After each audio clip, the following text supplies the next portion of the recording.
Hello everyone, welcome to my channel code story with Mike. तो आज अपने LeetCode easy के playlist का वीडियो नंबर 21 करने जा रहे हैं। ठीक है। और जनरली ऐसे क्वेश्चन फोन इंटरव्यू या गुड प्रैक्टिस प्रॉब्लम के लिए सही है। Leet code number 231 easy marked है और इसको हम काफ़ी मल्टीपल अप्रोचेस से बना लेंगे। एडोबी और गूगल ने पूछा इस क्वेश्चन को। तो क्वेश्चन क्या है, बहुत सिंपल है। क्वेश्चन बोलता है कि कोई नंबर n दे रखा है, आपको पता करना है कि ये पावर ऑफ 2 है कि नहीं। ठीक है, बहुत सिंपल है। Given an integer n, return true if it is a power of 2, otherwise return false. ठीक है। An integer n is a power of 2 if there exist an integer x such that n is equal to 2 का power x। मतलब n को आप 2 का power x के form में represent कर पाओ तो आंसर ट्रू है, नहीं तो फॉल्स है। लास्ट में फॉलोअप क्वेश्चन क्या है, can you solve it without loop और रिकर्शन। ठीक है। इंटरव्यू में जनरली ऑब्वियस है, पूछेंगे ही पूछेंगे ये वाला पार्ट, क्योंकि काफ़ी इजी है ये क्वेश्चन ना, तो थोड़ा सा तो आपसे ज़्यादा एक्सपेक्ट करेंगे वो। ठीक है। तो क्वेश्चन देख लेते हैं। n इजिकल टू 16 क्या है, 2 का पावर है, इसीलिए आंसर ट्रू होगा। n इजिकल टू 1 टू का पावर है, ट्रू होगा। 2 का पावर 0 1 होता है। n इजिकल टू 0 फॉल्स है, क्योंकि वो 2 का पावर नहीं है। n इजिकल टू -8 है, तो 2 का पावर नहीं है। देखो ध्यान दो, 8 2 का पावर है, बट -8 2 का पावर नहीं हो सकता ना। ठीक है। 2 का पावर कुछ भी करके आप -8 नहीं ला सकते। ठीक है, नेगेटिव नंबर तो ला ही नहीं सकते, है ना। तो चलो आगे बढ़ते हैं। सबसे पहला सिंपल अप्रोच देख लेते हैं। सिंपल डिवीजन से चेक कर लो यार। मतलब अगर n इजिकल टू 8, तो सबसे पहले ये चेक कर लो कि भाई ये ग्रेटर देन 0 तो है ना। ऑब्वियस है, ग्रेटर देन 0 वाले को ही आप 2 का पावर करके ला सकते हो। तो चलो ये तो पास कर गया। दूसरी चीज़ ये चेक लो कि क्या ये 2 से डिविजिबल है। यस, डिविजिबल है। अगर 2 से डिविजिबल है तो डिवाइड कर दो। 8/2 मैंने कर दिया, आ गया 4। फिर से वही चेक करेंगे कि भाई हाँ, ये ग्रेटर देन 0 तो है ही, और 4 2 से डिविजिबल है क्या। यस, डिविजिबल है। तो फर्दर आगे बढ़ जाओ, 4/2 को आगे भेज दो, 2 आ गया। ऑब्वियस है, ग्रेटर देन 0 है, और 2 मॉड्यूलो 2 भी मेरा 0 है ना। तो आगे बढ़ जाओ, 2/2 करके आगे भेज दो, 1 आ गया। अगर 1 आ गया तो आंसर ट्रू भेज दो। ऑब्वियस है, 1 तक पहुंच गए, मतलब हर बार आप 2 से डिवाइड कर पाए हो उसको, राइट, है ना। अगर मान लेते हैं n इजिकल टू 9 होता, तो मैं तो इधर ही ब्रेक कर देता ना उसको, या तो n इजिकल टू 6 मान लो। ठीक है, ये ग्रेटर देन 0 तो है, लेकिन 6 मॉड्यूलो 2 इजिकल टू 0 भी है, ये भी सही है। तो आपने क्या किया, 6/2 करके आगे बढ़ गए, 3 आया। ये भी ग्रेटर देन 0 है, बट 3 मॉड्यूलो 2 0 नहीं है ना। तो आपका आंसर यहाँ पर फॉल्स आ जाएगा। ठीक है, काफ़ी सिंपल सा अप्रोच है। और इसका टाइम कॉम्प्लेक्सिटी क्या होगा, खुद सोचो। आप नंबर को डिवाइड करते जा रहे हो ना, n/2 किया, फिर उसको n/2 मारते गए। ठीक है, तो ऑब्वियस सी बात है, किसी भी नंबर को बाई टू करते चलोगे तो log ऑफ n टाइम्स में वो ख़त्म हो जाएगा। तो टाइम कॉम्प्लेक्सिटी आपको log ऑफ n होगा। यहाँ तक क्लियर है, बहुत सिंपल सा अप्रोच था। अब आते हैं अपने अप्रोच 2 में। सिंपल सा बिट मैजिक का दिमाग अगर लगाओगे तो ध्यान दो, कोई भी नंबर अगर पावर ऑफ 2 है, फॉर एग्जाम्पल 4 को ले लो। ठीक है, इसको कैसे लिखोगे बाइनरी में, 0 0 1। ठीक है, कोई भी पावर ऑफ 2 का नंबर लो और उसमें -1 करोगे ना, जैसे मान लेते हैं ये 4 है, n-1 कर दो, मतलब 3 आ गया। तो देखो उसका रिप्रेजेंटेशन पता है क्या होगा, ये वाला बिट था ना, n में जो सेट बिट था उसके अलावा बाकी सारे सेट होते हैं। जैसे 3 है, 3 क्या है, n-1 है, तो 3 ऐसा होगा। देखो ये इसके अलावा सारे सेट है 1 1। तो ऑब्वियस सी बात है, इसका जब एंड ऑपरेशन लोगे तो ऑब्वियस सी बात है, इसका जो सेट था ये उसका, इसका जो अनसेट वैल्यू था, ये अनसेट है, उसका ये सेट होगा। तो ऑब्वियस सी बात है, यहाँ 0 है तो यहाँ 1 है, यहाँ 0 यहाँ 1 है, यहाँ 1 है तो यहाँ 0 है। तो एंड ऑपरेशन लोगे तो हमेशा 0 आएगा। देखो 0 0 0। कोई भी एग्जाम्पल ले लो, n इजिकल टू 8 है, ये 2 का पावर है, चलो ठीक है, n-1 देख लेते हैं। 8 को पहले लिख लेते हैं, 1 0 0 0। ठीक है, 7 को देखो, 0 1 1 1 आएगा, है ना। देख रहे हो, एकदम जस्ट ऑपोजिट आता है, अल्टरनेट हो जाता है इनका बिट्स। 0 है, 1 है, 0 0 0 0, है ना। तो हमें सिंपल सा क्या चेक करना है कि भाई n and n-1 must be equal to 0, तभी वो पावर ऑफ 2 होगा। लेकिन उससे पहले ये चेक कर लेना कि हाँ भाई n जो है ना वो ग्रेटर देन 0 होना चाहिए। ऑब्वियस सी बात है, n है, ग्रेटर देन 0 होना चाहिए। नेगेटिव नंबर तो कोई पावर ऑफ 2 हो ही नहीं सकता। ठीक है, यहाँ तक क्लियर हो गया। और ऊपर ये भी चेक कर लेना कि n अगर 0 है तो ऑब्वियसली बात है वो पावर ऑफ 2 है ही नहीं, है ना। या तो ऐसे चेक कर लो, n अगर लेस देन हो या इक्वल टू 0 हो तो रिटर्न फॉल्स कर देना, है ना। नहीं तो n अगर n n and n minus one अगर 0 है तो आंसर ट्रू हो जाएगा, नहीं तो फॉल्स हो जाएगा। काफ़ी सिंपल है। आई थिंक ये चीज़ मैंने कई बार बता भी रखी है आपको अपने बिट मैजिक वाले प्लेलिस्ट में, ठीक है। अब आते हैं अप्रोच नंबर 3 पर। उससे पहले टाइम कॉम्प्लेक्सिटी देख लेते हैं। देखो टाइम कॉम्प्लेक्सिटी से क्या होगा, O(1) होगा। सिंपल हम देखो बिट ऑपरेशन लगा रहे हैं, that's it. Time complexity O(1) है, स्पेस भी हमने कुछ नहीं लिया, ये O(1) है, ठीक है। अब आते हैं अपने अप्रोच 3 पर। तो अप्रोच 3 में हम क्या देखेंगे, बिल्ट इन फंक्शन के थ्रू भी आप निकाल सकते हो। अब देखो आपको पता होगा इसके बारे में, C++ में एक फंक्शन होता है built in underscore pop count. इसको एक इंटीजर दोगे ना तो पता है ये आपको क्या बता देगा कि इसमें कितने सेट बिट्स हैं, कितने बिट्स हैं जिनकी वैल्यू 1 है, ठीक है। तो ये काउंट दे देगा आपको। अब याद करो पावर ऑफ 2 जो भी होता है, कोई भी एग्जांपल ले लो, 4 को ले लो 100, 8 को ले लो 1000, हमेशा पावर ऑफ 2 में सिर्फ एक ही सेट बिट होता है, सिर्फ एक ही सेट बिट। इसका मतलब ये काउंट है उसकी वैल्यू 1 होनी चाहिए, क्योंकि बिल्ट इन पॉपकॉर्न क्या रिटर्न करता है, नंबर ऑफ सेट बिट्स। तो हम बस सिंपली क्या चेक कर लेंगे, return count is equal to 1। हाँ ये चेक पहले ही डाल लेना कि अगर n less than equal to 0 है तब तो रिटर्न फॉल्स कर ही देंगे, ये तो बेस केस हो गया मेरा, ठीक है। लेकिन आपको मेन ये सीखना था कि ये जो बिल्ट इन पॉपकॉर्न फंक्शन है ना, ये एक्चुअली में बिल्ट इन फंक्शन है जीसीसी कंपाइलर का, जीसीसी कंपाइलर का C++ में हम लोग यूज़ करते हैं इसको, ठीक है। और ये एक इंटीजर लेता है। और अगर हम मान लेते हैं, आप पूछोगे कि भाई अगर लॉन्ग लॉन्ग होता तो क्या ये लॉन्ग लॉन्ग भी ले लेता है, नहीं। लॉन्ग लॉन्ग के लिए आप ये यूज़ कर लो, सेम फंक्शन है बिल्ट इन पॉप काउंट, यहाँ LL लिख देना, ठीक है। तो ये आपको दे देगा एक उस लॉन्ग लॉन्ग वाले नंबर में कितने सेट बिट्स हैं, ठीक है। तो कुछ इसमें फैंसी है नहीं, और इंटरव्यू में ये आपको नहीं यूज़ करना चाहिए अगर आपको बोला जाए, बस नॉलेज के लिए मैं आपको बता रहा हूँ, ठीक है। और ये तो C++ का हो गया, ठीक है। और जावा में होता है इंटीजर डॉट बिट काउंट, ये भी आपको वही काम करके देता है, कितने सेट बिट्स है वो काउंट करके आपको दे देगा, ठीक है। यहाँ तक क्लियर है। तो ये जावा का हो गया आपका, है ना। और टाइम कॉम्प्लेक्सिटी देखो, कोई भी नंबर हो n, तो वो उसको पता है कितने बिट्स में रिप्रेजेंट किया जा सकता है, ये आपको ऑलरेडी पता होगा, log of n to the base 2। तो ऑब्वियस सी बात है सारे बिट्स को चेक करना पड़ता होगा इंटरनली इसको, ठीक है। तो ऑब्वियस है time complexity O of log n होगा एक्चुअली में, ठीक है।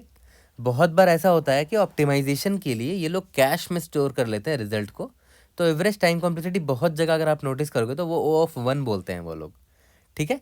तो आप O of log n आपको आइडियली बोलना चाहिए, क्योंकि इतने नंबर ऑफ बिट्स होते हैं किसी भी नंबर को रिप्रेजेंट करने के लिए, और सारे बिट्स तो आपको देखने ही पड़ेंगे, ठीक है। तो टाइम कॉम्प्लेक्सिटी हम लोग O of log n to the base 2 बोलेंगे, ठीक है।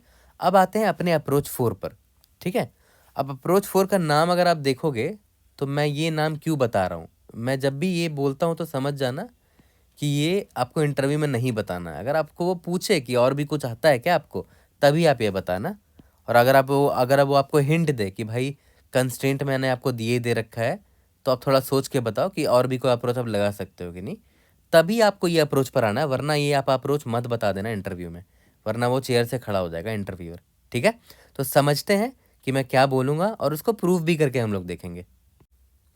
तो देखो आपको कंस्ट्रेंट में क्या दे रखा है कि n की वैल्यू -2^31 से लेकर 2^31 -1 तक होगा, ठीक है। देखो अगर 2^31 ही सिर्फ होता, -1 नहीं होता, तब तो 2^31 को लेकर हम लोग अभी आगे की बातें करते हैं। बट 2^31 -1 है, इसका मतलब क्या हुआ कि 2^31 -1 अगर है, इसका मतलब हुआ 2^31 को तो मैं कंसिडर नहीं करूँगा। 2^31 से जस्ट छोटा जो 2 से डिविजिबल होगा, जो 2 का पावर होगा, वो कौन होगा, 2^30 होगा। तो अभी जो आगे मैं आपसे बातें करूँगा ना, वो 2^30 से रिलेटेड ही बातें करूँगा, और वो क्या बातें करूँगा वो अभी मैं आपको बताता हूँ, ठीक है। तो मैं अभी आपको पता है क्या बोल रहा हूँ कि अगर जो मेरा इनपुट n है ना, जो भी मेरा इनपुट n है, अगर इफ़ 2^30 को वो डिवाइड कर दे, ठीक है, जो भी मेरा इनपुट होगा, अगर n जो है उसको 2 कंप्लीटली डिवाइड कर दे, ठीक है, है ना। हाँ, एक चीज़ ऊपर चेक कर लेना, अगर n less than equal to 0 है तो फॉल्स रिटर्न कर देना। ये तो आपको पता ही है, इसको हटाओ। मैं बस इसकी बात कर रहा हूँ कि 2 का पावर 30 आपको समझ में आया कि मैं क्यों ले रहा हूँ, क्योंकि 2 का पावर 31 नहीं जा सकता, क्योंकि कंस्टेंट इतना ही तक है। तो नेक्स्ट 2 का पावर जो 2 से डिविजिबल होगा वो 2 का पावर 30 होगा max, according to the constant. अब मैं बोल रहा हूँ कि अगर कोई भी जो भी इनपुट नंबर है, अगर वो 2 का पावर 30 को डिवाइड कर देता है तो वो n जो है ना वो पावर ऑफ 2 होगा। ठीक है, अब मैं आपको बताता हूँ, प्रूफ दिखाता हूँ कि ऐसा क्यों है। ठीक है, रिटर्न ट्रू कर देना है हमें। 2 का पावर 30 की जो भी वैल्यू है वो हम देख लेंगे नेट से। मॉड्यूलो n अगर 0 आ गया तो रिटर्न ट्रू है, मतलब n जो है पावर ऑफ 2 है। अब मैं आपको प्रूफ करके दिखाता हूँ ये। तो देखो, मैंने बोला ना कि if this is divisible by n, 2 का power 30 is divisible by n, then n is power of 2। तो मुझे प्रूफ करना है कि n पावर ऑफ 2 है कि नहीं। ठीक है, तो मैं पता है मान के क्या चलूँगा, let's assume n is not power of 2। चलो मान ली आपकी बात कि वो पावर ऑफ 2 नहीं है, लेकिन अभी हम लोग आगे जाके प्रूफ कर देंगे कि नहीं, ऐसा पॉसिबल नहीं है। अगर n डिवाइड कर पा रहा है इसको तो वो पावर 2 हो जाएगा, देख लेना कैसे। अब आप एक बात बताओ, आपको आप ये तो मान ही रहे हो ना कि वो उसको डिवाइड कर दे रहा है ना, तब वो पावर ऑफ 2 हो। तो पहले तो ये तो मान लेना पड़ेगा कि हाँ भाई वो डिवाइड कर पा रहा है उसको। नहीं कर पा रहा तब तो वो पावर ऑफ 2 नहीं है। लेकिन अगर कर पा रहा है तो देखते हैं 2 का पावर 30 का अगर प्राइम फैक्टराइजेशन करोगे, याद करो बचपन में प्राइम फैक्टराइजेशन किया था ना, तो 2 का पावर 30 का प्राइम फैक्टराइजेशन करोगे तो क्या होगा, 2 × 2 × 2 × 2 एंड सो ऑन। सिर्फ 2 ही होगा, राइट। प्राइम फैक्टर्स इसके सिर्फ 2 होंगे। तो मैं लिख देता हूँ ओनली 2, है ना। 30 टाइम्स मल्टीप्लाई होके 2 का पावर 30 बन गया। ओनली 2 होगा, इसके अलावा कुछ नहीं होगा। Prime factor, smallest prime factor, prime factorization मैंने किया 2 का पावर 30 का। अभी थोड़ी देर पहले मैंने आपको बोला कि 2 का power 30 is divisible by n। ठीक है, इस तो अब n का प्राइम फैक्टर निकालते हैं। मान के चलते हैं a है b है इंटू c है। ठीक है, अब सिंस 2 का power 30 modulo n is equal to 0 है। ठीक है, इसका मतलब क्या हुआ कि 2 का पावर 30 में जो भी प्राइम फैक्टर है वो सेम n के प्राइम फैक्टर में होने चाहिए। ठीक है, एकदम सेम। ऐसा नहीं है कि n में 3 भी आ सकता है, ऐसा नहीं हो सकता। ठीक है, मतलब ऐसा नहीं होगा कि n जो है वो 2 × 3 × समथिंग हो जाए। 2 के अलावा कुछ होगा ही नहीं, क्योंकि देखो अगर n का प्राइम फैक्टराइजेशन में 2 के अलावा कुछ अगर और हो भी जाता है ना, तो वो 2 का पावर 30 को डिवाइड ही नहीं कर पाता कभी भी, है ना। देखो ये तो एक तरह का कंट्राडिक्शन हो गया ना। अभी मैंने थोड़ा देर पहले बोला कि n जो है डिवाइड कर रहा है 2 का पावर 30 को, तो ठीक है डिवाइड कर पा रहा है, लेकिन 2 का पावर 30 में सिर्फ 2 और 2 और 2 एंड सो ऑन 2 ही है, उसके अलावा कोई नंबर ही नहीं है। और n उसको डिवाइड कर पा रहा है, इसका मतलब n में भी सिर्फ 2 रहा होगा। ठीक है, n चाहे तो 4 हो, चाहे तो 8 हो, चाहे तो और क्या हो सकता है 16 हो, सिर्फ 2 ही रहा होगा। क्योंकि अगर n कुछ और होता, मान लेते हैं n है मेरा 6 है, तो इसका प्राइम फैक्टराइजेशन क्या होगा 2 × 3 है। अब देखो 3 का भी डिवाइड 2 तो कट जाएगा, है ना। 2 का पावर 30/6 करोगे तो 6 को लिख सकते हो ना 2 × 3, तो 2 और ये 29 तो हो जाएगा। 2 का पावर 29/3 हो जाएगा, कभी डिवाइड हो ही नहीं पाएगा। It is never equal to 0, है ना, मॉड्यूलो नेवर इक्वल टू 0। तो यहाँ पर कॉन्ट्राडिक्शन हो गया, है ना, कि देखो यहाँ पर डिवाइड नहीं कर पा रहा है ना। तो 2 का पावर 30 को डिवाइड करने के लिए कंप्लीटली n का प्राइम फैक्टराइजेशन में सिर्फ 2 होना पड़ेगा, सिर्फ 2। उसके अलावा 3, 4, 3, 5 कुछ नहीं आ सकता। तो इसका मतलब क्या हुआ, n भी पक्का 2 का पावर ही रहा होगा। ठीक है, और थोड़ी देर पहले मैंने क्या बोला कि let's assume n is not a power of 2, तो कॉन्ट्राडिक्शन हो गया, राइट। इसका मतलब ये प्रूफ होता है बाय कॉन्ट्राडिक्शन कि हमारा अजम्पशन रॉन्ग था। इसका मतलब 2 will be n will be power of 2 हमेशा, अगर वो 2 का पावर 30 को डिवाइड कर पा रहा है तो।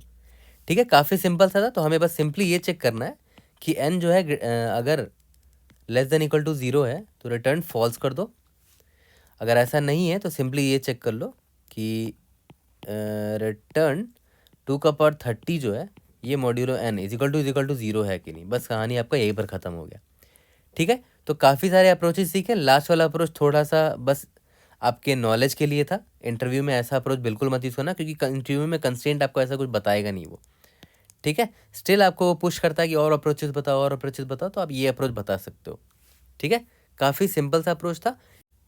तो चलो जल्दी से इसका कोड कर लेते हैं। सबसे अभी जावा में भी करके देख लेंगे। सबसे पहले मैंने आपको बोल दिया था कि अगर if n is less than equal to 0 है तो रिटर्न फॉल्स कर देना, नहीं तो simply return n and n minus 1 is equal to 0 होना चाहिए, है ना। ये चेक करके रिटर्न कर देना। अगर वो 0 के बराबर है तो पावर ऑफ 2 है, नहीं तो नहीं होगा। सबमिट करके देखते हैं। इसके बाद एक बिल्ट इन पॉप काउंट वाला है, जिसका जावा वाला वर्जन मैं आपको दिखा देता हूँ। बाकी तो आप खुद से कर लोगे, आई एम प्रिटी श्योर। हाँ, एक और चीज़ देख लो। अभी सिंस हम रिकर्शन कर ही रहे हैं, रिकर्शन वाला प्लेलिस्ट मेरा चल ही रहा है, तो आपका रिकर्शन का ही प्रैक्टिस हो जाएगा। देखो रिकर्शन पे ट्रस्ट कैसे करोगे। सबसे पहले आप ये चेक कर लो कि n percentile 2 is equal to 0 होना चाहिए। ठीक है, उसके बाद रिकर्शन पर काम छोड़ दो। रिकर्शन को बोल दो कि भाई तुम ना n/2 का चेक करके आओ कि वो, क्योंकि देखो n तो अभी डिविजिबल है 2 से, तो n/2 का चेक कर लो कि वो पावर ऑफ 2 है कि नहीं, है ना। तो ये मेरा काम कर देगा। तो यही तो होता है रिकर्शन का लीप ऑफ फेथ। ये हम ट्रस्ट कर रहे हैं, रिकर्शन चेक करके ला देगा मेरे लिए। और हाँ, बेस केस डालना पड़ेगा रिकर्शन लिख रहे हो तो। n less than equal to अगर 0 है तो रिटर्न फॉल्स कर दो। अगर n मेरा 1 तक पहुंच गया तो रिटर्न ट्रू कर दो। ठीक है, सबमिट कर देते हैं। इसके बाद जावा पर आ जाते हैं और इंटीजर डॉट बिट काउंट वाला मैं आपको दिखा देता हूँ वहाँ पर। ठीक है, आपको यहाँ पर सिंपली क्या चेक करना था, n अगर लेस देन इक्वल टू 0 है तो रिटर्न फॉल्स कर दो, और ऐसा नहीं है तो ये चेक कर लेना कि integer dot bit count of n should be is equal to 1 होना चाहिए। ठीक है, तो ये हो जाएगा मेरा पावर ऑफ 2, अगर इसका सिर्फ एक ही सेट बिट है तो कोई भी डाउट होता है raise it in the comment section. I will try to help you out. See you guys in the next video. Thank you.